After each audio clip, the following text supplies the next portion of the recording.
Oh, don't worry, I'm not gonna kill you. I'm just gonna hurt you. Really, really bad. But I've also got some stiff Mattel joints, so this might take a little while. So, just be patient for a second. Hello my friends, welcome back to Player Display. So here we are with a big ass camera angle for a big ass box, which is a little unfamiliar to us. So in the past I've had some words to say about McFarlane's DC Multiverse figures, some good words and some truthful words. So with all that being said, I thought that in order to back my words up a little bit, as far as the good stuff is concerned, is by looking back at the original holders of the DC license when it came to those toys, being Mattel. So this box, it's very strange and obscure looking, and that is because it was released by Mattel in 2016, I believe, to promote the first Suicide Squad film. It's a movie which is not loved by many, to say the least, but it does have a lot of personal attachment for me in terms of guilty pleasure value, and it came out during a very rough time in my life, similarly to the new Suicide Squad movie. So I'm kind of half hoping that they create a third one, because that would imply that it's another cool movie to watch, but I'm also having another shitty time in my life, so I don't know if I want a new one to come out or not, but whatever. They're kind of weird landmarks in my life, but regardless, they come out with some really wacky character designs, and this is certainly one of them. So inside this, we have a San Diego Comic-Con exclusive 2-pack containing Jared Leto's Joker, so already that's a big talking point, and Panda Man, one of his goons, and what sounds like the next greatest anime superhero for some reason. But anyways, I've never opened this at all. I think it was opened, but the figures themselves are untouched. So let's go ahead and see what's going on. So we got the original Suicide Squad logo, not the Suicide Squad logo, to not get you confused. Down here we got the Joker and Panda Man. Off to this side, nice little red fading into black motif. I like that quite a bit. Same usual tags off to the sides there. Exact same thing over here. Off to the back, sea of black, a lot of legalities. We also got a few logos here, funnily enough. So we have C. Aslan. I don't know why everyone's so distant to get the cousins out of falling out, but over here we have Green Arrow. And we got... But fortunately, we still have our usual friend, Sword Onions! So it's not too weird and out of place. On the bottom, just a whole lot of weird cardboard box folds. Nothing too interesting. Let's go ahead and slide this thing open. I know what to expect, but for those of you who have no idea what's about to happen, it's about to get a little bit weird. So I'm going to slot this open. Never held one of these in hand before. So, yeah, the box for these figures is a mock cereal box, which I found absolutely hilarious when I first saw it, when the movie was first released. But I think it was nigh impossible to get at the time because it's a Comic-Con exclusive. That basically means unobtainium. Unobtainium. I just wasn't too interested in the Mattel figures. They were notorious for, I guess I'll put it this way, having very cool creature and costume designs, but doing very bad job at the humans. And this is a perfect way to sort of push out a retrospective to sort of prove both of those points. The Panda's pretty awesome. Then we have Jared Leto's Joker. He could be improved, and we've seen improvements for human likenesses since then, especially with Todd McFarlane. So that's something I gotta give him props for. The last thing I should mention, I don't know why they included this, but it also comes with a little Batman mask, which is kind of cute. No idea what to do with this, but I kind of love it. It's very thin, very hokey, very cheap. It's pretty solid plastic, but just a little bit of mist, it would ruin this thing completely. But I like it. I'll put it somewhere nice. It's cool. As for this box, it's just a never-ending Pandora's box. We have the Joker O's, and we got Panda Man and Joker feasting upon the Joker O's below with the Batman mask inside, which is a blatant lie. It's already removed, probably just because of the seller. Not a big deal, I don't care. An explosion in every bite. That is probably very true. Off to the side, we have some mock-up nutrition facts. Okay, let's have a look at this. Ingredients, serves 2 figures. So you're gonna eat some plastic today. Evil grin, laughing gas, advanced weaponry, flocked fur. That's actually one of the best points of this pack. But anyways, panda hugs, I doubt that. Gold teeth, that is true. Trace amounts of mayhem, mischief, and malcontent. Side effects, this should be interesting. Psychosis, maniacal laughter, hearing of internal voices, and an inability to stop smiling. Contents will be unsettling. That's a fun little gag for this box that they probably couldn't do today. Shows its age a little bit. I love that. I love just non-PC humor. I miss that a lot. Off to the top, I don't know if we need to break this seal or not, but it is one of those little rippy tear strips that we do see on actual boxes of cereal and whatever, so that's pretty neat. Off to the back, we have a little bit of a Joker maze, which is pretty cool.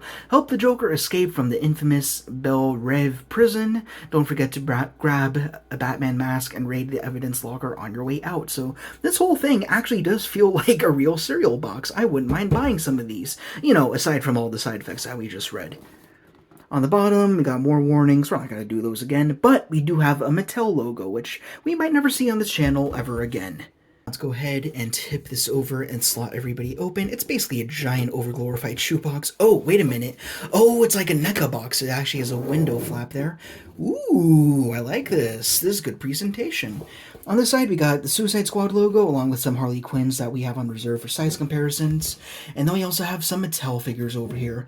I've only owned one other humanoid Mattel DC figure. It was the Suicide Squad Harley Quinn, and she was a total piece of crap, really bad figure, so I sold her pretty quick soon after I got her. And even when I got her, she was on sale during the time of the movie's release, so they were not good. That's why the license passed over to McFarlane, who is doing a better job. No matter how you feel about it, McFarlane does better than Mattel when it comes to human likenesses.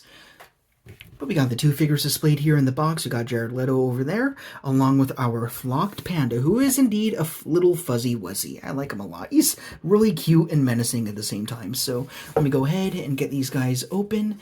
Oh no, do we have to open that little tab? I guess we could probably cheat. I could probably get Betsy over here. Let's see. Yeah, I should be able to, like, just cut that open. I could preserve the top.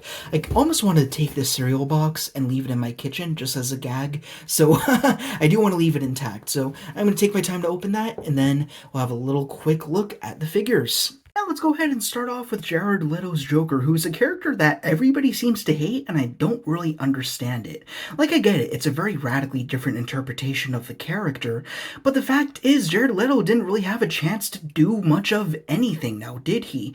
Like, yeah, you could have your immediate impressions of the character design, which personally I think is a little too over the top, but that doesn't really... It's not an instant turnoff for me. It's really just on the fact that there was so much studio interference that totally marred Jared's chance to actually have a role in the movie, aside from just a glorified cameo or two. So that kind of sucks. Then again, I did get the director's cut, and I think he was improved there. And I think he also returned in the 4-hour Snyder cut of Justice League, where he was, from what I heard, improved. I have not touched that movie with a 5-foot pole yet, just because it's way too damn long, but one day I'll get to it, but until then, here we are with our Mattel Joker. And honestly, it's actually much better than the Harley Quinn I remember getting way back. This is probably from some of the last waves that they did before McFarlane took over, because I remember there was like a dead silence between the space of when Mattel was helming the figures, then McFarlane took over. So it was like, where did DC go? Like, there were no longer any DC figures, so it was a weird transition. I was still focused on Marvel and Star Wars at the time, so I didn't know what the hell was going on, but I kind of tapped out as well. I wasn't interested in DC either. But then once McFarlane came around, then the Suicide Squad movie came out. That's pretty much when I hopped back on the wagon. But anyhow, here we are with the figure, and the face doesn't look like Jared Leto much at all, but it's still a pretty good sculpt. It does look very Joker. He's got the damage tattoo, which I'm not a huge fan of, but the rest of the tattoos I actually like quite a bit. Like, if we just hop down, got Joker, got the big old smile, got the Haas, got that skull kind of hidden under the coat over there. As for this bling, it was actually a removed separate piece that you could just slide on at your leisure. Not your ledger, like Heath Ledger. Get that? They sound similar. They're not a rhyme, but they're similar. So, haha, you laughing yet? There's Haas. It's funny. Actually, one thing that I really love about this figure, and probably my favorite part, is what they did with the hair. They gave it this greasy green wash, which I think looks really good. Very dark green underneath. They slapped on some lighter green on the top. And I think that was actually pretty well executed, to their credit. As for the jacket, they didn't do a whole ton.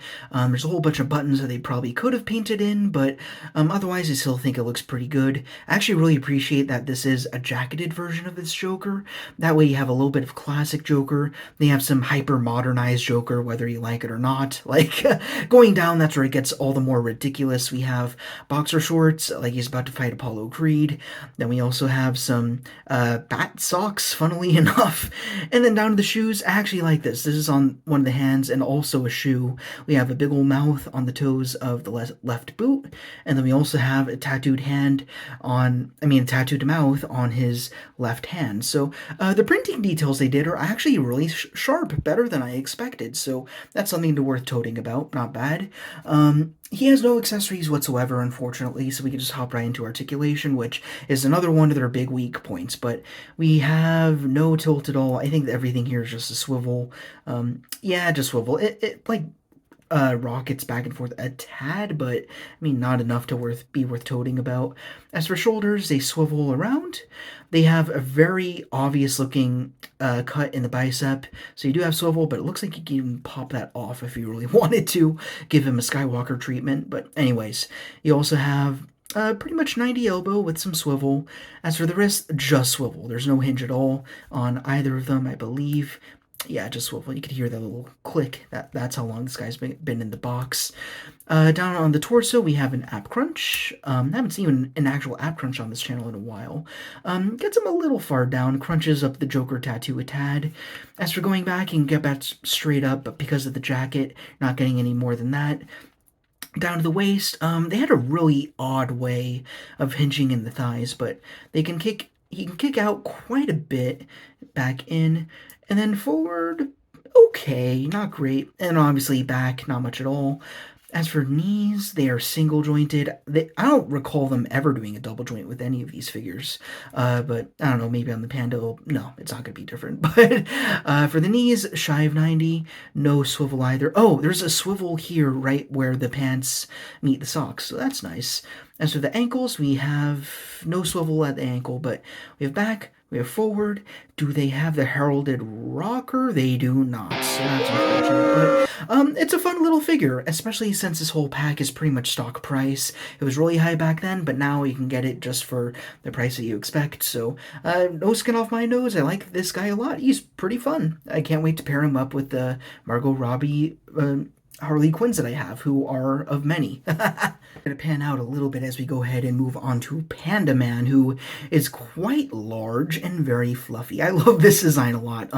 If there's one thing I did really love in that movie, it was all of his goon designs. I love their various costumes. Panda Man was one of them. There were the two grin guys with that like the motorcycle helmets with the big teeth painted across them. I just thought those designs were a lot of wacky, over-the-top enjoyment, which is pretty much what I could say for the rest of the movie. But not a whole lot of details to look at here because it's mostly just a flocked character suit, but I thought he would be just a good generic goon for any superhero to be fighting against, which is why I've always wanted this figure, and now I got him. I think he's pretty neat. So starting off with the head, my first flaw with this figure is he does not have painted in pupils, so because these guys are so cheap, that is something I'm going to do on my own.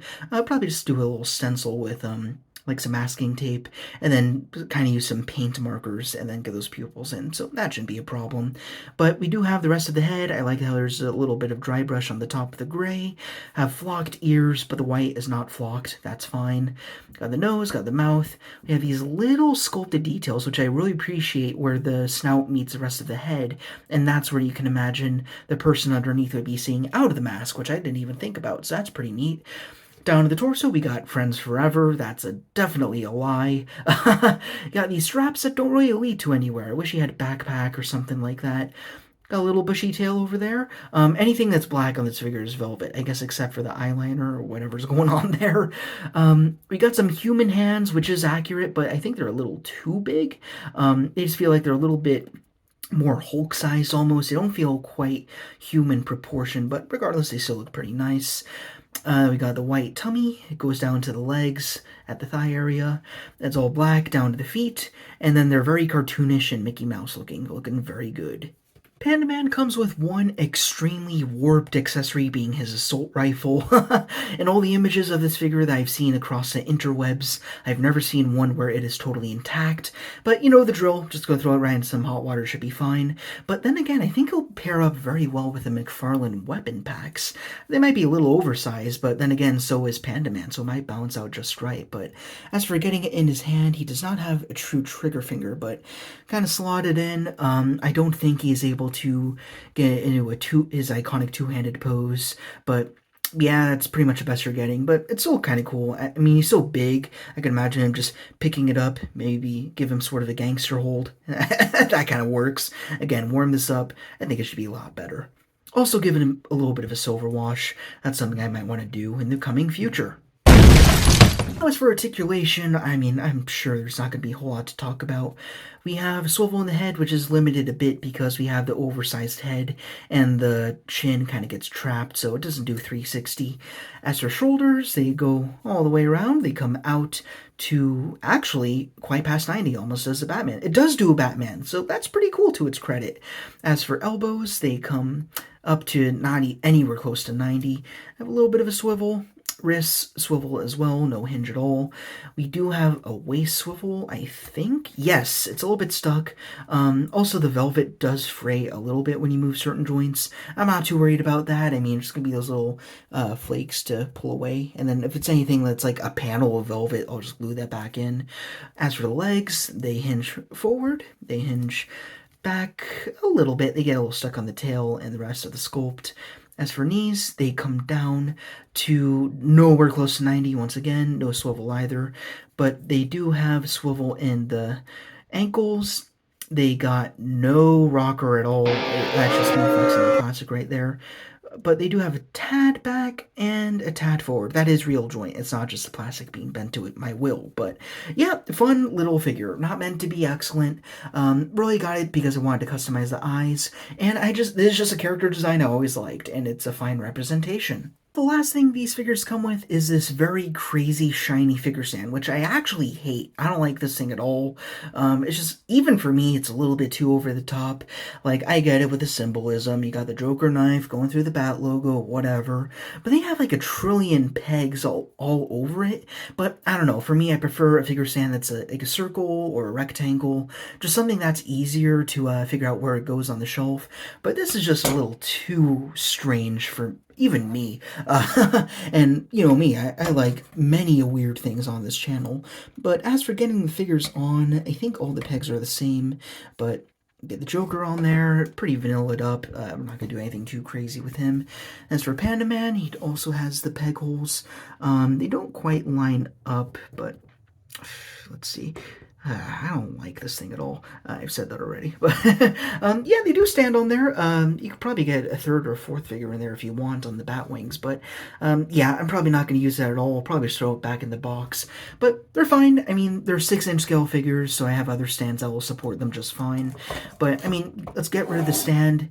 And then on their own, Panda Man, he's fine. As for Joker, I think he should be okay. Yeah, he's alright. Not a big deal. Now we're going to do an ample amount of size comparison. So on the left, I have two Suicide Squad variants of Harley Quinn.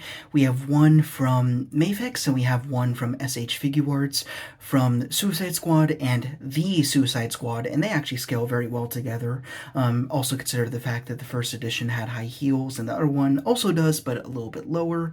And they actually both scale very well with this Mattel Joker. So he's definitely 6-inch scale, and now looking at the three of them together, I'm starting to have ideas. I'll leave it at that. Now here's Panda Man again, and then we also have a McFarlane Harley Quinn. This is my highly remodified, repainted, the Suicide Squad variant, again with 2 weapons from the McFarlane Weapons Pack version 1, I believe.